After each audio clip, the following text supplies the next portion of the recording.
How much did you learn from Devon last year as far as being able to rush the passer from the nose tackle spot? Yeah, so from Devon, it was really big help, him and BB, just showing me like how it's done, really, giving me the tips and pointers on like how to rush from the one technique and then also from three technique as well.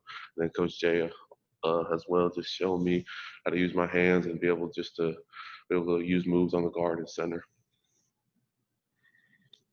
Next up, Bill Landis from The Athletic with Nathan Baird on deck. Bill?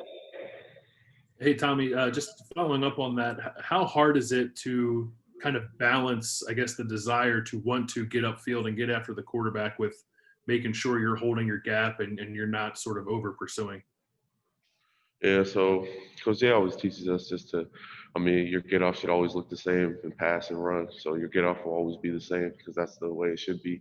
So your get off shouldn't be different from the run and from the pass. So I think that's kind of my answer to that. Next up, Nathan Baird with Cleveland.com and Brenden Gulick on deck. Nathan? Hey, Tommy, we've heard for a while, at least the scuttlebutt last year was that you were the strongest guy on the team. Do you feel like a challenge to kind of keep that crown, and are guys coming after you to try to take it? I don't really chase that one, like chasing to that title, really. It's just one they gave to me, I guess. But no, I'm not really concerned about that title at all. I just been working on the field, trying to better myself on playing and stuff.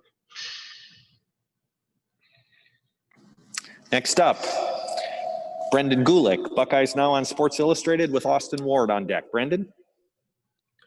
Hey, Tommy, I'm interested, the guys that you see on the other side of the line of scrimmage in practice every day, is there any one of them in particular that has made you better, and what are those challenges that you've been really working on that maybe they've exposed parts of your game you're trying to improve?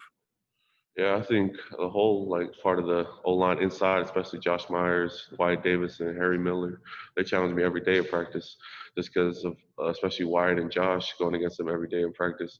Those are two of the best O-line I'll probably see this whole year, to see them every day in practice. And just going against them really help. I got to keep my pad level low, especially with those two because they're so big and everything. Got to be able to lock out on them as well. Next up, Austin Ward with Letterman Row and Dan Hope on deck. Austin? Tommy, you talked about learning, from Devon and BB and those guys, and obviously they got a bunch of snaps as veterans ahead of you last year. What is sort of your expectation for how much heavier the workload will be for you? How many snaps are you expecting to play now that you're sort of stepping to the forefront as that leader? I was expecting to play as many snaps as I need to. As Coach Jay likes to rotate a lot, so I'm ready to step up too, to take as many snaps as I need to be able to help our team out, and I'm ready to step up to take that leadership role and be able to contribute. Next up, Dan Hope with 11 Warriors and Bill Rabinowitz on deck. Dan?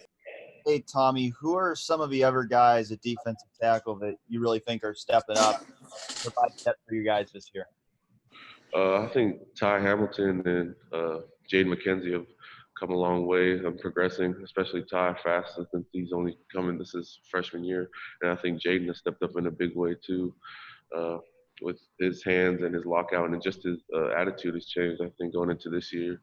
And then Ty, he's come a long way with the plays and everything, and he's starting to get into it. Thanks, Tommy. Next up, Bill Rabinowitz with the Columbus Dispatch and Tony Girdman on deck. Bill? Hi, Tommy. You guys obviously lost some key players. Chase Young's obviously generational talent. How confident are you guys as a unit that you are going to play at the standard Ohio State's used to on the defensive line?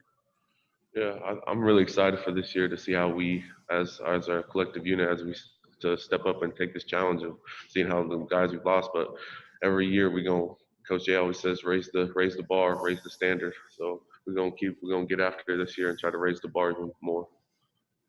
Thank you. And last two questioners for Tommy today will be Tommy Girdman from Buckeye School and Tim Day on deck. Tommy, you mentioned Wyatt and Josh. Can you give us an update on Harry Miller? Not sure how much you get to go against him there, but he's got a ton of expectations, and just wondering what your thoughts have been going against him. Yeah, no, Harry's been really good so far. I mean, especially challenging me too as well. And I know we make each other better going against each other in practice. And I think he's gone a long way since his freshman year to this year. He's gone a lot better. And final questions for Tommy Togiai come from Tim May with the Tim May podcast and Letterman Row. Tim? Thank you very much, Jerry. Tommy, a lot of attention is on that middle of the defensive line. And can you guys step up, et cetera, and find that depth? You kind of touched on this a while ago, but are you guys paying attention to sort of the attention that's being paid to y'all right now on, in fact, whether you have the depth there to maintain, so to speak? Yeah, I think we do have great depth, especially we have a lot of our young players that have stepped up and played really well throughout practice this year. And I think, and the leaders, the older guys have done an incredible job. Me and Antoine and Haskell and stuff like that, done a great job of leading the younger guys and showing them the way, like how we do things on the D-line and stuff like that. Name one of those young guys that's really stepped up in your mind. I would say probably inside would be Jaden McKenzie and Ty Hamilton. Come a long way. Thank you. Great. Tommy, thanks so much for your time this afternoon. Have a great day and a great practice. Thanks for watching. Be sure to click on that subscribe button so you don't miss a single thing, and come visit us over at BuckeyeGrove.com for all the best Ohio State information on the web.